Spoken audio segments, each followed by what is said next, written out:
Entrando en los misterios de Egipto, nos vamos a la meseta de Giza.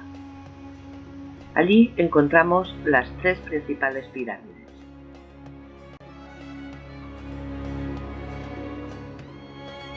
Llamadas la Gran Pirámide de Giza o de Keops, la de Kefren y la de Micerino. Y tres pirámides más, notoriamente más pequeñas, a las que nos referimos como las pirámides de las reinas.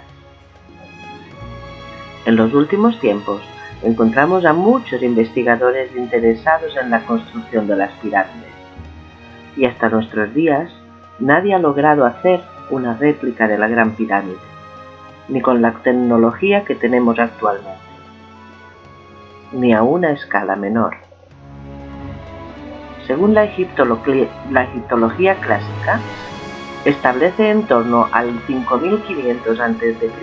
el nacimiento de la cultura egipcia.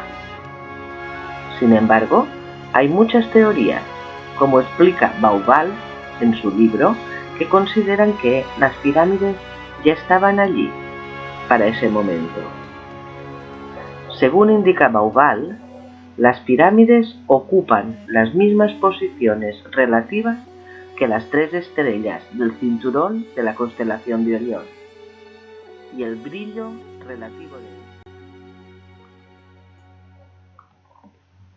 Teniendo en cuenta que hay un desajuste de unos pocos grados entre las pirámides y las estrellas, esto les sirve para argumentar que en realidad las pirámides se construyeron 8000 años antes de la fecha que los egiptólogos estiman, haciendo referencia que en el 10.500 a.C. las pirámides y las estrellas del cinturón de Orión sí tendrían el mismo ángulo exacto y estarían perfectamente alineadas. Además de la forma de construcción, algunos se han interesado a través de la rama de la ciencia que Roy, un astrónomo británico, llamó arqueoastrología. Por ejemplo, Robert Bauval, ingeniero y escritor, nacido en Alejandría, de padres de origen belga, quien ha dedicado muchas investigaciones a estudiar cómo los antiguos pueblos interpretaban el firmamento y cómo expresaban su admiración en sus monumentos. Para ello se valen de ordenadores, con los que recrear los cielos en el pasado, en momentos determinados, y analizar qué pudieron significar, en este caso, para el Antiguo Egipto, la astrología y cómo la reflejaron en sus monumentos.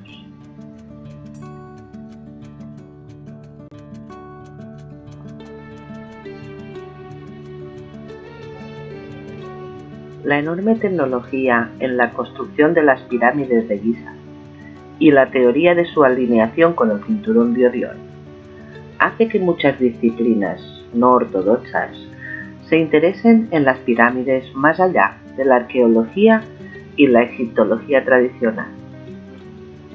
Ahora podemos decir que en la construcción de la Gran Pirámide se utilizó el número pi, el número de oro, Phi, proporción Aura, número de Fibonacci o la divina proporción.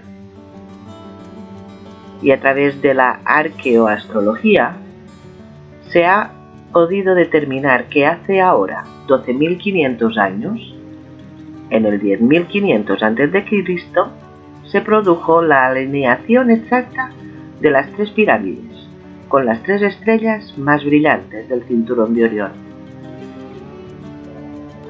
Pero aún podemos ir un poquito más allá.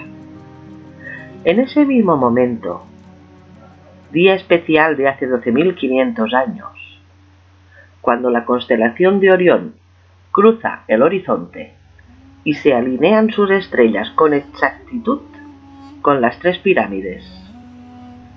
Si miramos el momento de la salida del sol, ¿qué vemos en los cielos?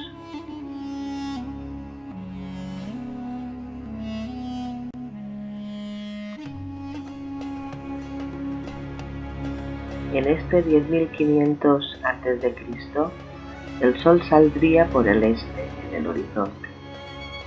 Sale directamente en línea con la Esfinge, coincidiendo con la constelación de Leo. La constelación de Leo saliendo por el horizonte, en la era de Leo. Es aquí, en este tiempo, cuando coincide alineación de Orión y cuando la Esfinge contempla su propia imagen en el cielo. Sabemos que la Esfinge está ligeramente desplazada hacia un lado del eje principal de la pirámide, con un ángulo de desplazamiento de 14 grados. Y es en esta exacta posición donde iba a recibir directamente en línea la salida del sol. Tenemos en Giza un sólido y deliberado marcador del tiempo para la época del 10.500 a.C., casi 8.000 años antes que se supone comenzó la civilización egipcia. ¿Nos estará indicando el remoto tiempo primero al que se refieren los antiguos mitos? ¿Nos está hablando del comienzo de esta civilización al final del gran cataclismo que fue el tiempo primero? ¿Nos habla de la remota época de los dioses que se recuerda en los mitos cuando comenzó todo? Sabemos que al final de la edad del hielo fue el tiempo primero para el hombre, donde comienza nuestra memoria histórica. Enorme conocimiento y sabiduría en estos monumentos.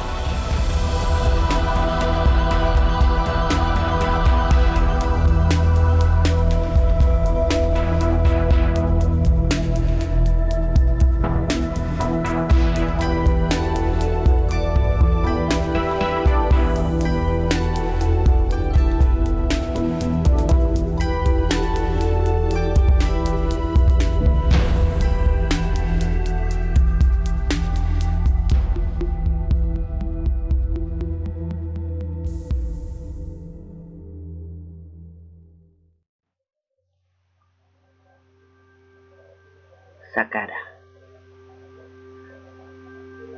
La ciudad estaba consagrada al dios Chokar y muy pronto se convirtió en el lugar elegido por los primeros faraones para construir sus tumbas.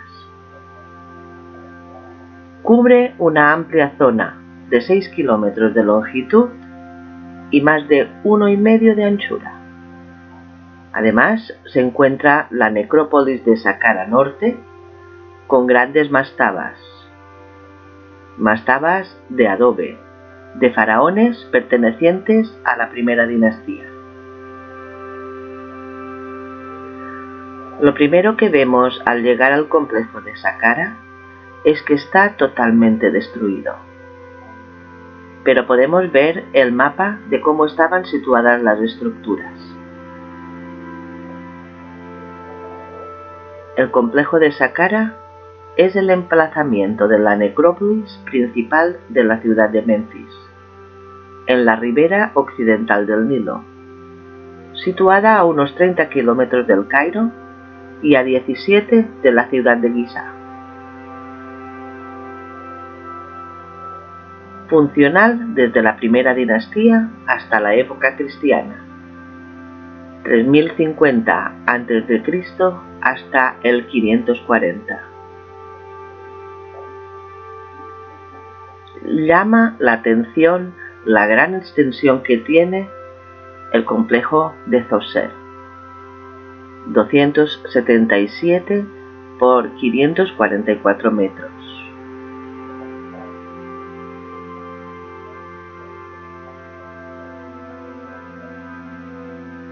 Estaba totalmente amurallada. Consta de 14 puertas, 13 de ellas falsas, y se encuentran ubicadas 3 a cada lado corto y 4 a cada lado más largo. Una de ellas, que imita a una puerta falsa, es el único acceso al complejo, a través de un pasadizo de unos 6 metros de largo y apenas 1 metro de ancho. Es un pasadizo bastante estrecho.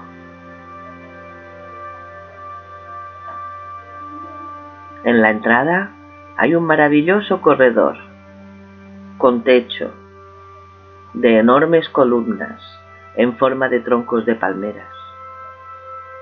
Estas son las primeras columnas importantes de la historia.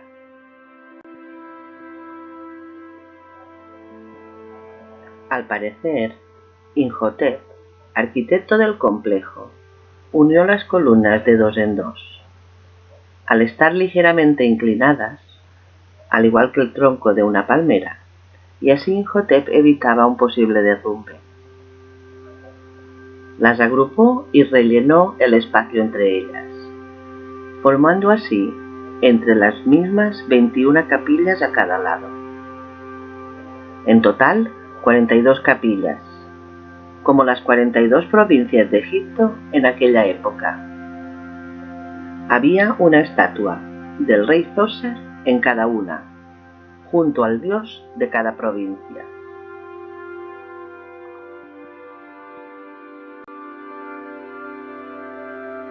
Las columnas fueron construidas de diferente manera de las que vemos en todos los templos en bloques grandes. En este caso, fueron recubiertas por unos bloques pequeños, en forma de teja, para emular las capas del tronco de la palmera. Pero vemos la dificultad de la fabricación de dichos bloques, ya que las columnas van volviéndose más estrechas a medida que ganan altura. Y esto implica que cada bloquecito tiene 1 milímetro menos en la parte de arriba que en la parte de abajo, y así siguiendo cada capa, una a una, con una exactitud perfecta. Vemos la línea exterior perfectamente alineada con piezas de puzzle, cada una diferente a la otra. Y si nos fijamos aún más, podemos ver las piezas que no son planas, sino que tienen una forma abovedada. Pero aún más, vemos que algunas columnas tienen las piezas cóncavas, como la de la izquierda, y otras tienen las piezas convexas. Tenemos aquí un enigma, un misterio o una gran sabiduría.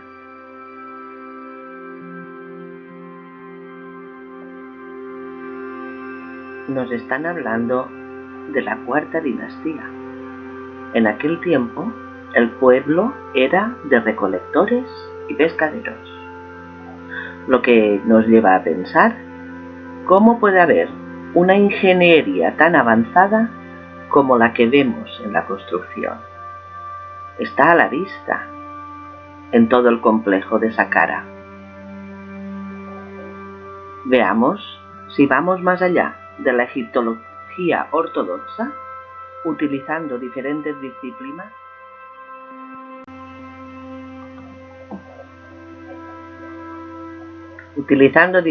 disciplinas.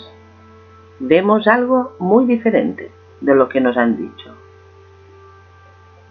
Si volvemos ahora al plano del complejo, ¿qué vemos?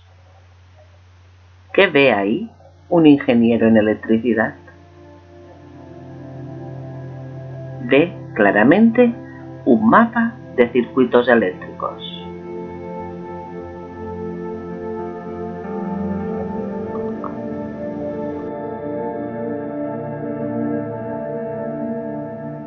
La pirámide del complejo de Zoser, la pirámide escalonada, denominada antiguamente de Yeseru, la más sagrada, se considera la construcción más antigua del antiguo Egipto.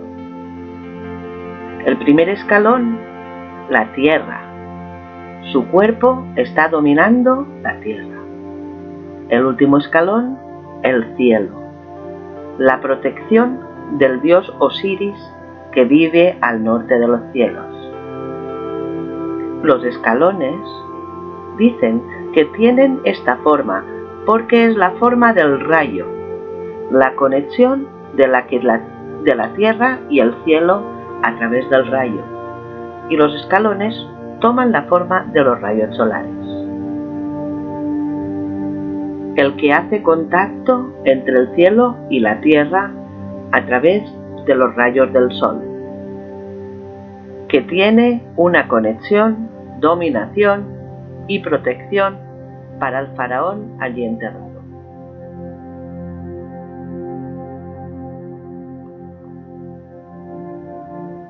La pirámide está construida de diferentes materiales: piedra arenisca y piedra caliza en capas. En geomagnetismo o en ingeniería se sabe que diferentes materiales colocados en capas alternando los materiales va a producir una diferencia de potencia, tanto eléctrica como electromagnética. Además, se ve en un trozo que aún se conserva del revestimiento que tenía un recubrimiento de otra clase de caliza, muy bien pulida o bien granito. Entonces, ¿qué se hacía en esa pirámide? Se procesaba energía. Se trataban cosas que tenían que ver con la vida y posiblemente con la ascensión también. Se puede ver claro el proceso de extracción de la energía. Usaban la forma piramidal, además de la diferencia de potencial electromagnético que se generaba con los materiales. Por lo tanto, pirámide, un aparato eléctrico para trabajar la electricidad, para trabajar el electromagnetismo, para trabajar el magnetismo.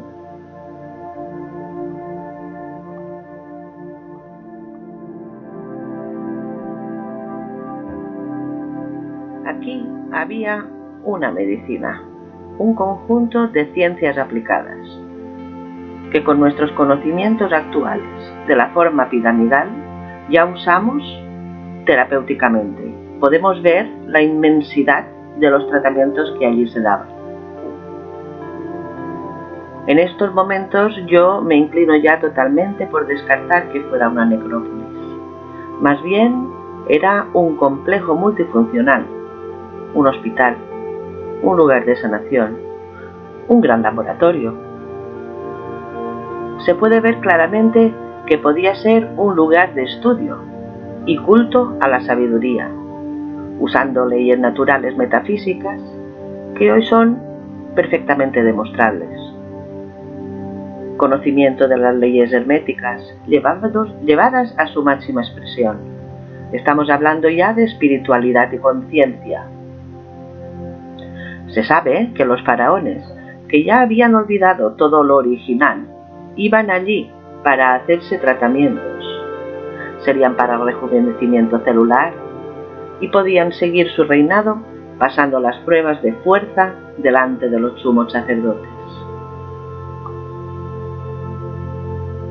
Las capillas de la fiesta de Hebset dicen que son varios edificios simbólicos, no accesibles, que son únicamente fachadas, que en el interior no hay nada, están rellenas de cascotes de piedra, imitando capillas para la conmemoración de la fiesta Hebset. Son verdaderas cámaras de resonancia. Pueden ser quirófanos, salas de resonancia para diagnóstico. Tienen una forma muy curiosa, que para nada es casual. Sus techos están formados por cilindros y formas cóncavas.